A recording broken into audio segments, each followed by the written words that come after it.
Trani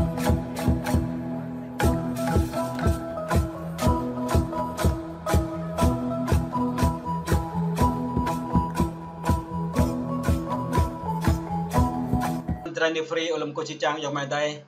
lebih kap yang atanai kamosan tangklai kampa penjadah renai jing rema girunam ketih rokeju seren lam nai jing akok kleram jing nyu kledau jen pe nan chu de nan je pe đức tin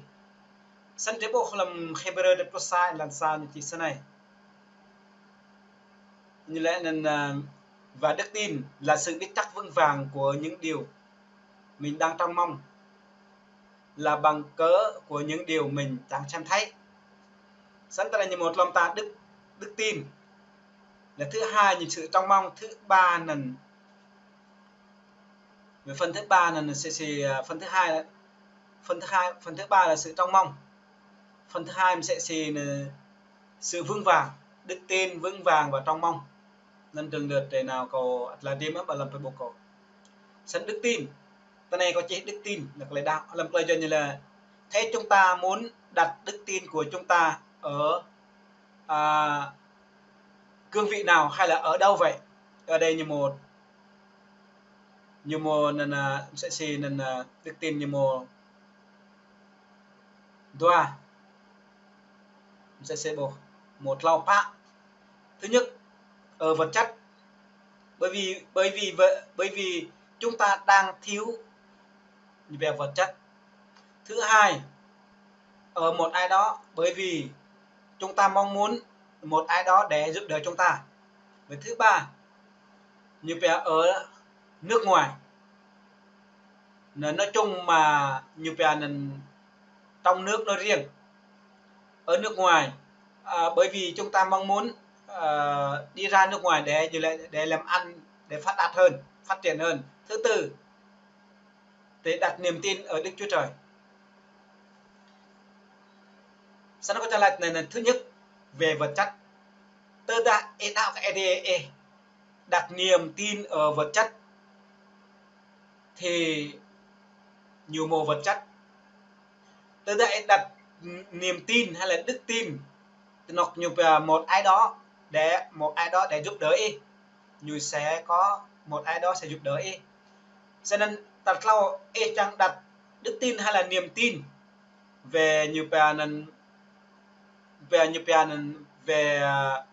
ngoài nước hay là nước ngoài thì như một sân mà lẽ ta đã đặt như về niềm tin hay là đức tin thì ai đi như mọi ai đi. Sau đó này hình có bộ chân là cho nên này hình đa số dòng mai đề hay từ Thái Lan này chỉnh nhu đặt về như về đức tin hay là niềm tin nhún sẽ nên thì trả tặng nhau thì vật chất là tính đặt về một ai đó để chẳng ru nhủ giúp đỡ nhủ. Bây giờ như một đáp ứng nhu cầu nhỗ bắt đầu nhủ rung động rung lay á sẵn đã phong trong đề Thái Lan thì tôi có thôn tầm những bộ hình sẽ những bộ hình clay như hay này chỉ nhiều bè một chắc chắn nó chỉ duyên đây là 10 năm trồng cây, 100 năm trồng người, có nghĩa là đà chu thôn đáp lô thôn này tận này ăn vẫn kiên trì mà tôi chỉ mà thế cái đây tôi phá làm lột lò nhở lên một cái tốt sáng la bây giờ nhiều một bộ lên là về lâu về dài tôi xin nhiều chi làm nhiều Toronto cái đây phá làm lột span như là tận bởi chúng ta chú tâm đến những điều thấy được mà chúng ta chú tâm những điều không thấy được, bởi vì những điều thấy được chỉ là tạm thời trở lại, những điều không thấy được mới là vĩnh cửu. Sau đó như đặt hy vọng, đặt niềm tin cái này nhé, nên cái nhiều lung lay nên nhé đa nhiều sẽ xì nhiều chi hay là mấy lúc cái đây tụi bạn là nằm lần toàn những nhãn nông cài nghiệt vĩnh lòn mình nào làm táo buồn làm táo sao như vít lột. Là thứ hai vấn đề nhiều là sự vững vàng này như một đặt sự vững vàng mà đặt sự vững vàng thì có bao nhiêu phần trăm? Thứ nhất như một 30%, thứ hai một 50%, thứ ba 80%, thứ tư như một 100%. Tôi đặt để tôi là tôi thật là này đặt như vậy sự vững vàng, sự bền vững để nên đặt 100%. Dù để tôi một lên làm tôi một lại ba tôi một lại vô đoạn tôi một lại sát tôi mà để phải vững vàng để cái chập sẵn cái như vậy hay là kiểu tôi sẵn lại mẹ đây này đặt mặn 30%, 50% sẽ xì các bộ đồng tiền này nó cứ tốt lấy cái bồn này chắc này bây giờ toàn lo hay nó bộ đồng tiền politi chắc cái đặt là politi sẵn cái đặt niềm tin đi câu chắc chắn cái bộ này etrok eduen nên tin niềm tin được thế này nhé tin eduen này chỉ là mình được thế này nhé sẵn nhất ta trong tiền này đúc Thái Lan thì toàn vào thôn đấy như lung lay tức là 30% đấy cả tròn 50% đa nên 35% sẽ là những bộ tân như mình tân nhé như mình Thái Lan như mình nhiều bia nên như một lại như đang mượn lại một lại chắc ác rồi bằng họa đi cái ra rồi nên phải cho tân này sang nào chả mi bây những cho tân này lại như phải sơ vấn phỏng vấn một thời gian dài lấy kết quả thời gian dài lên đến tết nào chả mi là một thời gian dài như kéo dài có thể chục năm trên đi chục năm sau đó như lung lay cái sự lung lay nên nhé bắt đầu nhiều nghĩ như một mình nhé nhiều tự nhủ bản thân nhiều mình nhé một điều còn này là có lạc việt sau đó lưu trồng việt như một cái toàn rồi lên nên tao sau như về vấn đề như về sự trong mong của chúng ta rồi là trong mong hay là như về hay về là như về hay là như về trong mong hay là trong cậy thế chúng ta trong mong về điều gì mục đích ta hay Thái Lan mà là mục đích ta đạo mục đích ta mạ vợ ta như pian trong mong về vấn đề gì để trong mong về một ai đó để giúp đỡ chúng ta để cứu chúng ta để như pian yêu thương chúng ta nhưng sự trong mong đó như pian sẽ xì hụt duyên bè hụt để pian so sau này như thất vọng tới đây thất vọng như đứng không bao giờ vững được duyên bè sân thứ nhất là như pian để pian chẳng cuốn sau đó phùng trầy đục chẳng cuốn năng tội lệ năng tội lệ để tăng nguồn đang đồ trái đang khắp yên đây luôn nâng tà để tăng cuốn bây giờ tay tăng cuốn nên chỉ phải trong mong dân tăng cuốn nên chính của dỗ trình để thất vọng chuyện về để tăng toa mong đợi hay là chờ đợi để độc cuốn sẽ xì phùng tên này độc cuốn sẽ xì phùng như về plapo cross như độc cuốn liệp chặt dân về thế chúng ta như về mong đợi về điều gì là chúng ta mong đợi về điều tốt lành nhưng mà điều tốt lành đó không đến với chúng ta dần lệ nhưng mà điều sâu xa đến với chúng ta sau đó ta rung động tức là không vững vàng tôi xin nhiều chi thế này làm episode toa là span luôn của dân này và ấy là nhờ ăn điển bởi đức tin mà anh em được cứu điều đó không phải đến từ anh em bên là sự ban cho của Đức Chúa Trời hay là trong Luca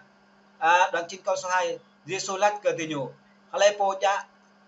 đươm ngan vang cài như lệ lệ nấn lang cầm luồn màu năng bồn làm táo làm Coronto chi cái đích Roma ilan Maplospan cái xa Coronto như lệ vậy hỡi anh em hãy yêu dấu của tôi như là hãy vững vàng chớ rung động mà hãy vững vàng chớ rung động để đầm tự kề được để gì bị đạt 100% bất cứ gặp sự thử thách nào đều phải để nhiều pian trong mong hay là trong đợi hay là trong cậy một cái gì đó để cứu giúp chúng ta. Để thứ hai, mong đợi hay là chờ đợi một điều đó, một tia hy vọng. Và thứ ba, như việc sự nương tựa hay là tựa vào một ai đó hay là một vật chất, để tựa một vật chất hay là tựa một ai đó để người đó sẽ giúp đỡ chúng ta. Nhưng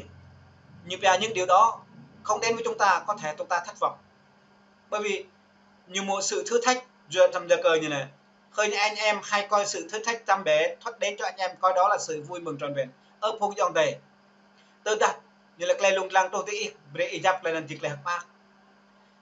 xích lem ạc rồi này lúc chấp ra rồi này lúc hiện thế rồi này một klei rung xích lem ạc có bây giờ ai đi lem ạc sau này ai cho chân to cho ngan to ai làm bọc cọ ai như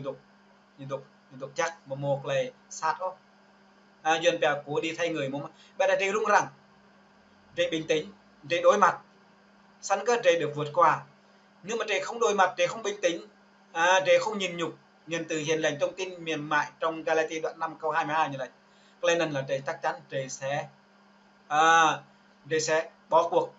Cái này có chẳng phải để không được bỏ cuộc. Chúng ta lâm trong ra Hebrew, người Plosa Elan xa như là lấy đá chinh cây thầu chấp cơm nâng arang trăng măng như là cây bisit cơm nâng arang amotong bộ này hình sẽ để bước khoảng 100 km từ đặt là Sasamen. Tức mà nhưng mà cái tâm trí chúng ta có như vượt trội hơn nữa. Nên đề này đặt niềm tin. Ví dụ để đặt niềm tin một ai đó, để phải tin tưởng người đó. Để tin chắc ai để một lưu đều thì để ta làm này. Tôi đặt đề như đề tên đề một sự kiên trì, đề sự đối mặt, đề chịu nhịn nhục. Có thể chúng ta vượt qua. Không phải làm như hay mà tin này một sớm một chiều, hay tôi tao rồi mà, lên nào tần mì á, hay tôi tao rồi á, đàn một bát chứ. Lên nên là cái số phận đang có số phận để sẽ chuẩn bị trước để như phải chuẩn bị tinh thần lỡ chúng ta gặp chắc may hoặc may tôi xin như chỉ làm trong mặt hạ xa như là sau đây như là dù cập thời hay không cập thời đợt đặt mồm yun của tôi mình để ăn chịu lại nạp nhai mà sẵn cái để vượt qua sẵn có trang để đức tin về nên để đặt một vị trí cho nhà vững vàng đấy đầm rung động đó đã niềm tin trên này để đặt so này sẽ này hình cái bộ cho tôi thì ở Thái Lan một cho là cái tôi cho như nó là buồn này bên này mỡ hình cái buồn can lại tắt là buồn can đó bên này mỡ buồn can là tắt buồn can sẽ đức tin như là một vững vàng tôi đã thấy ngạn là nào hành động là nào là đây là chỉ có một như bè này một con rối thôi sẽ dần một con rối sẽ chỉ trôi đền trình sát trâu đang sai đấy để làm chủ là không được làm chủ được tại sao làm chủ không được bởi vì để mỡ ta này từ nào ta này để mỡ cái tin là từ gì chỉ thôi chỉ dần bè không bao giờ lập trường được để muốn lập trường á phải tự lập á để chẳng bè nhiều bè để phải đặt đúng vị trí dù vị trí đó sẽ xì ra bè này tươi mau abo mo om sẽ này hình có bimo này màu chơi lại có bimo bia làm lo nên có serang blue lại này tôi xin như bia nên dần lại tất cả như bia nên nhà đấu tranh trên thế giới này đều có tổ chức nhưng cái tổ chức nên chẳng có tổ chức như bia rock giúp đỡ như bia nên tài trợ về tài chính về thông tin nhưng CCP này như bia sẽ nhà hoạt động hay là nhà hoạt động như bia không có tổ chức như về độc lập sao nên mày nên trình tự diễn tự biến mà một bộ rượu gian